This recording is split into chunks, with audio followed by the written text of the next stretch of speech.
And welcome to Did Jesus Exist? Today we're going to be talking about some more resurrection stories. This is part of my miracle series within the Did Jesus Exist series. So today we're going to be talking about Jairus' daughter and how that is just a recycled version of some resurrection stories from 1st and 2nd Kings.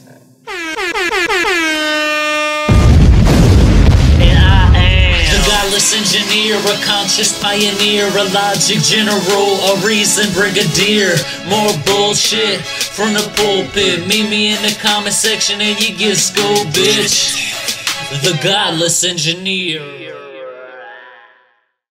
Now, as we discussed previously, miracles became pretty much standard shit for Jesus. Raising of dead loved ones is one of the core things that was said that Jesus was supposed to do.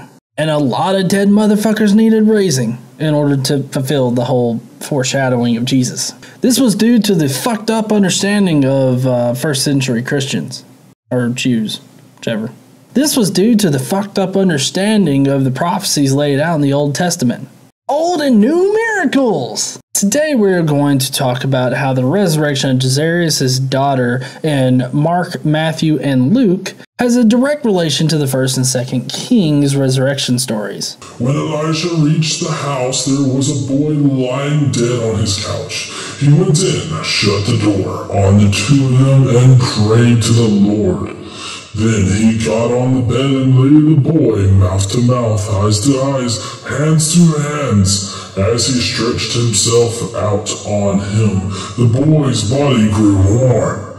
Elisha turned away and walked back and forth in the room, and then got on the bed and stretched out on him once more. The boy sneezed 7 times and opened his eyes. Elisha summoned Gazi and said, "Call the Shunammite."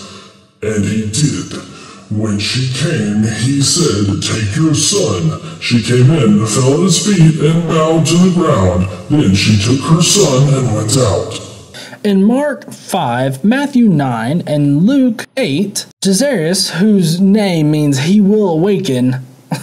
If you're not seeing bright flashing lights right now, it should that this is a fucking parable, begs Jesus to save his daughter. And of course, this is just like in 2 Kings. Now, within this particular miracle, another miracle occurs by faith. A woman who's following Jesus actually reaches out and touches his cloth. And the curious thing is, apparently she's been bleeding for about 12 years from her hoo-ha area.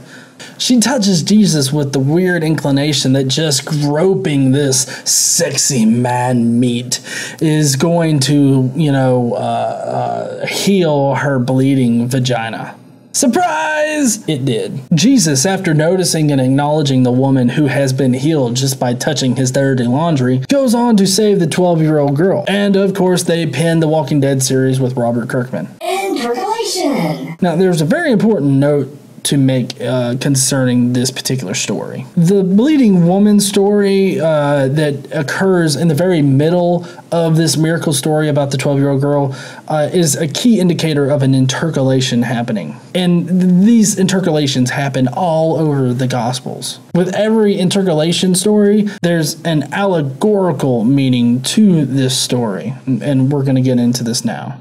Now, the fact that the woman had been bleeding for 12 years and the girl who had died was 12 years old is not some kind of fucking coincidence. It was constructed to make a point, an allegorical point. They not only have this particular number in common, but they also have blood in common. The woman has been on her period for 12 years, and the daughter is 12 years old, which at the time and even now is the general starting age for your period. These two stories also represent inverses of each other. The woman has lived for a long time and has come upon her death to when she's about to die. But Jesus is going to heal a girl that has only lived for 12 years and is now dead. So this should also be a pretty big flashing light moment for you that, hey, this is fucking allegorical. This type of mirroring or reversing of characters is quite common throughout the Bible. This is yet another sign of a literary construction meant to teach you something. The bleeding woman was old and she was dying off very slowly. She had tried all manner of worldly applications in order to solve her problem, but nothing seemed to work until Jesus just solves everything. Whew. It's speculated that the old woman actually represents the dying old covenant between man and God, and that Jesus is the only solution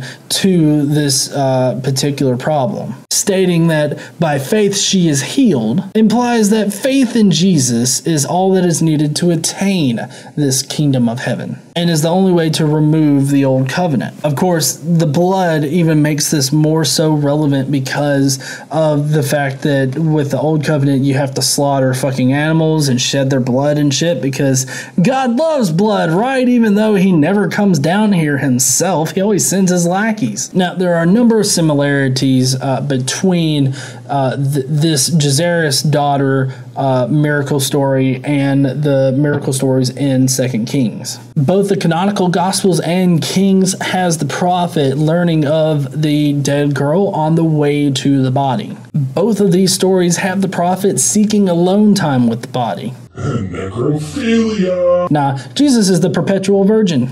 Jesus rushes people out of the room so he can perform his magical molestation act. And Elijah shuts the door on himself and the young boy before he creepily lays on top of him. What makes it worse is that Jesus and Elijah both touch the children and speak at the same time. Fuck the fact that if the brain goes without oxygen for a while, it actually causes pretty severe damage to it. But I guess when you're working with magic, reality just doesn't fucking, matter.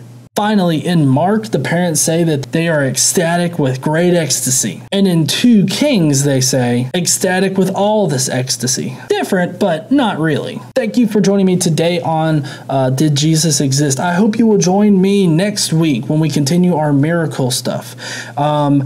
I do hope that you will subscribe. Go down below, hit that subscribe button if you want to follow this particular series. I hope that you will. And leave me a comment below with what you think about my analysis of this story, and let me know what you think about the idea that the entire canonical gospel, all the stories about Jesus, are actually just parables.